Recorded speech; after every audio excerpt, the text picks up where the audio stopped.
il est arrivé en 1892, nous allons y revenir. Et donc on a célébré ses 100 ans par une cuvée Paul Signac que nous allons découvrir autour de ces tables rondes. Mais d'abord je dis bonjour Charlotte Hellman. Bonjour. Oh Charlotte, bon. Alors on va peut-être effectivement, donc on va quand même enchaîner finalement. Charlotte Hellman, Charlotte qui est donc la seule et unique descendante de Paul Signac. Vous entendez pas? Ah bon? Ok, bon, alors donc j'ai le plaisir. Vous m'entendez ou pas? Oui. Plutôt, je parle fort en général. Ah, d'accord. Ok, j'ai donc le plaisir de vous présenter ce soir l'unique et seule descendante de Paul Signac, c'est-à-dire Charlotte Hellman. Alors, Charlotte Hellman est la fille de Françoise Cachin. Je réponds déjà à des questions qui m'étaient posées. Elle est la petite fille de Ginette. Et Ginette est donc un enfant qui est arrivé dans des conditions bien particulières. Alors j'ai envie de vous donner tout de suite, Charlotte, vous faire rentrer tout de suite dans le vif du sujet par une phrase extraite de ton livre Glisser mortel, qui est un livre qui est sorti il y a 2 ans, qui vient de passer en poche et qui précède l'arrivée d'un journal qui sortira le 14 octobre, le journal de Signac, de 1894 à 1909. Donc nous allons commencer par une petite phrase d'introduction. C'est donc une phrase écrite par Paul à son épouse, j'allais dire légitime, puisqu'il faudra préciser, Berthe. Il lui écrit « Tout ce qui est à moi n'est-il pas à toi, mon bon vieux? Tu aimes ma présence, tu aimes mes pensées, tu aimes mon œuvre. Pourquoi n'aimerais-tu pas cet enfant ?» demande Signac à Berthe. Et Charlotte écrit dans ce livre, il y a tellement cru que c'est devenu vrai. Et c'est parce que c'est devenu vrai que nous avons le plaisir ce soir de recevoir Charlotte Hellman. Bienvenue Charlotte.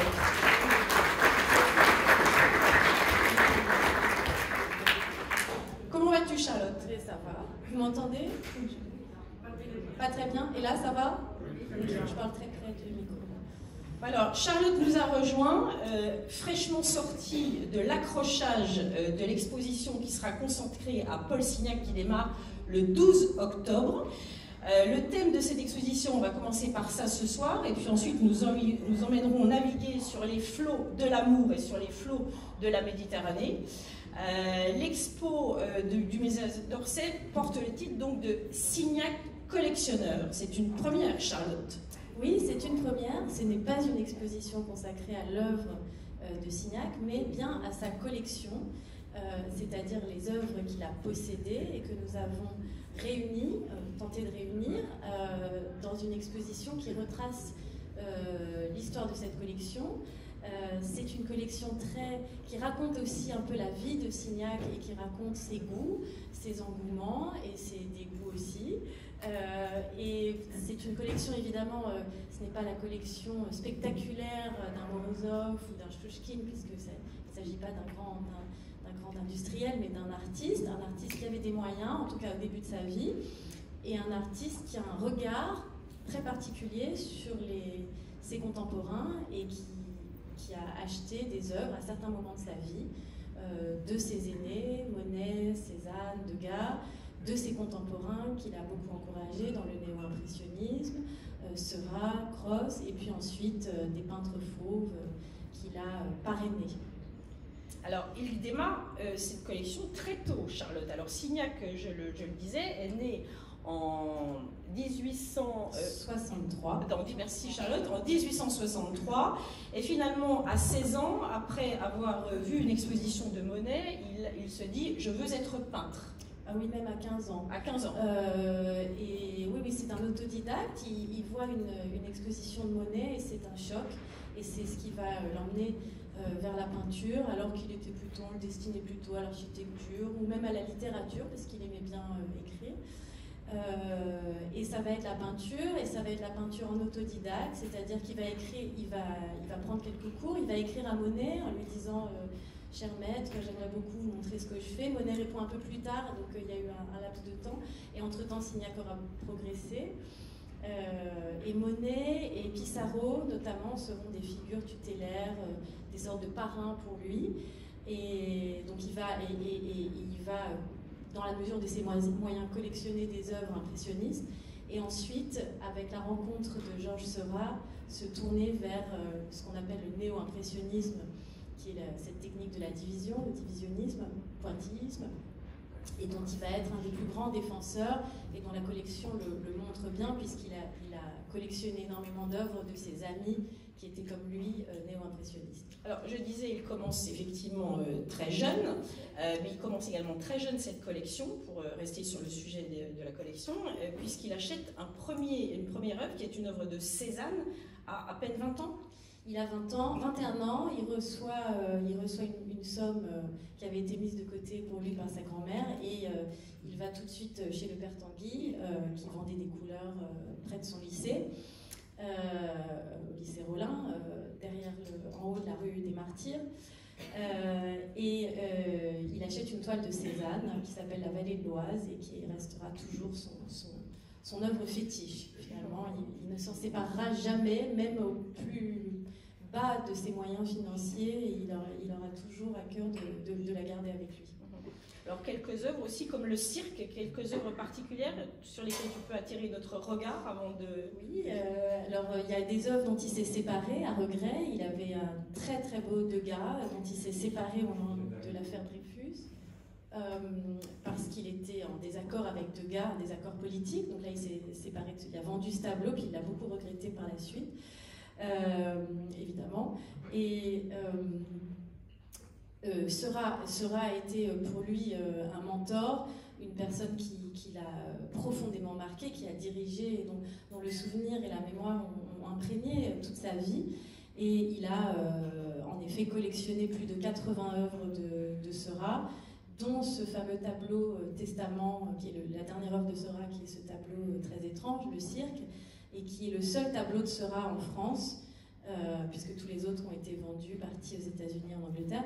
Et il est en France parce que Paul Signac l'avait vendu à un Américain, mais en lui disant « S'il vous plaît, à votre mort, je voudrais que l'œuvre rentre au musée du Louvre. » Ce qui était révolutionnaire, parce que personne ne voulait de Seurat à l'époque.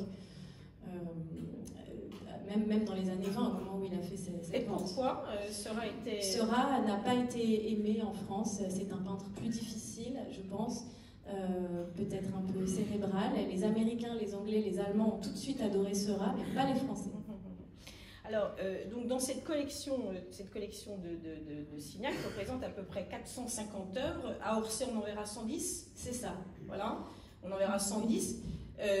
Il y a des choses plus ou moins inattendues. Il y a également des estampes japonaises. Il y a des estampes japonaises. Il y a des œuvres Nabi, alors qu'au départ, Signac n'est pas du tout... évidemment, lui est un théoricien de la couleur pure, donc tout ce qui est un peu marron, un peu boueux, c'est pas pour lui, et pourtant il va quand même adorer les nabis, parce qu'il a aussi, c'est un homme de conviction, de personnalité très forte, et il a du mal, quand il aime quelqu'un, à ne pas tout aimer. Donc il se trouve qu'il adore Bonnard et Vuillard, donc voilà, ce sont des amis, et il s'éprend aussi de leur travail. Alors il aimait aussi beaucoup le douanier Rousseau, qu'il a défendu... C'est vrai, il a été un des seuls à le défendre pendant longtemps, mais il n'a pas d'œuvre du douanier Rousseau. Alors qu'est-ce qu'il y a d'inattendu? Alors je crois qu'il y a quatre parties dans cette exposition. Tu le disais, il y a les maîtres, il y a une partie dédiée à Seurat. Il y a les néo-impressionnistes, et puis il y a les surprises de la collection. Les surprises, donc c'est plutôt les nabis, des œuvres symbolistes, un petit Van Gogh que Van Gogh lui avait offert quand Signac était allé le voir à Arles. Après qu'il se soit coupé l'oreille. Voilà, des petites surprises comme ça. D'accord, donc cette exposition, comme on vous l'a dit, donc, démarre le 12 octobre, elle durera jusqu'au 10 février, je crois. Jusqu'au 10 février. Et donc Charlotte, tu te produis, tu fais une conférence, je crois, en octobre, le 22 octobre, non? Oui, c'est ça. Voilà. Avec donc celle qui est également l'experte de l'œuvre de ton arrière-grand-père, Marina Ferretti, nous sommes toutes les deux commissaires de l'exposition. Voilà, donc parce que Charlotte, donc les fonctions de Charlotte, c'est, si je puis dire, c'est responsable des archives Signac. Donc tu me disais tout à l'heure, puisqu'on évoquait, j'essayais de me représenter ce que c'était que ces archives. Alors déjà même les œuvres en soi, c'est quelqu'un qui a peint 600 tableaux. On ne sait combien d'aquarelles, tu me disais tout à l'heure. Non mais c'est vraiment pas énorme, hein. 600 sur une vie de peintre Monet, il y en a 3000, hein, un peu plus de 2000, entre 2000 et 3000 il me semble. Signac a une production qui s'est tarie pendant la guerre de 14, qui a été un énorme choc pour lui, un épisode très sombre de son existence pendant lequel il n'a pas peint du tout, et ensuite il a beaucoup moins peint qu'avant la guerre. Oui. Donc il y a 620 toiles, oui, il y a beaucoup d'aquarelles, de dessins. Oui, il y a beaucoup d'aquarelles. Et c'est un catalogue raisonné qu'il faut tout le temps, bien sûr, réactualiser avec toute l'actualité des expositions, des ventes, etc.